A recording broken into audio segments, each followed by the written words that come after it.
বাংলার মুখ্যমন্ত্রী তথা তৃণমূল সুপ্রিমো মমতা ব্যানার্জির নির্দেশ মতো রাজ্যের প্রতিটি ব্লকে কেন্দ্রের বিজেপি সরকারের সংসদে সদ্য পাশ করা কৃষক স্বার্থবিরোধী আইনের বিরুদ্ধে প্রতিবাদ জানাতে ও ওই আইন বাতিলের দাবিতে অবস্থান বিক্ষোভের নির্দেশ দেন। সেই মতো সপ্তগ্রাম বিধানসভার বাঁশবেড়িয়া পৌরসভার পাশে মগরা জিটি রোডের পাশে ও হারির বাজারে অবস্থান বিক্ষোভ কর্মসূচি পালন করা হলো মন্ত্রী তথা সপ্তগ্রাম বিধানসভার বিধায়ক তপন দাশগুপ্তের নেতৃত্বে। সভাগুলিতে মন্ত্রী তপন দাশগুপ্ত ছাড়াও উপস্থিত ছিলেন স্থানীয় তৃণমূল নেতৃত্ব।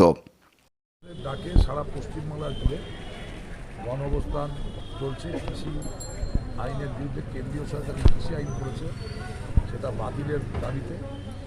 কারণ এই কৃষি বিল যদি হয় তবে পশ্চিমবাংলা শুধু নয় ভারতবর্ষের কৃষকদের আজকে ন্যায্য পাওনা তারা পাবে না, ফসল উৎপাদন করবে তার প্রতিবাদে, এবং কৃষকদের অবস্থা শোচনীয় হবে, যার ফলে আমাদের সর্বোচ্চ নেত্রী মমতা বন্দ্যোপাধ্যায় ডাক দিয়েছেন।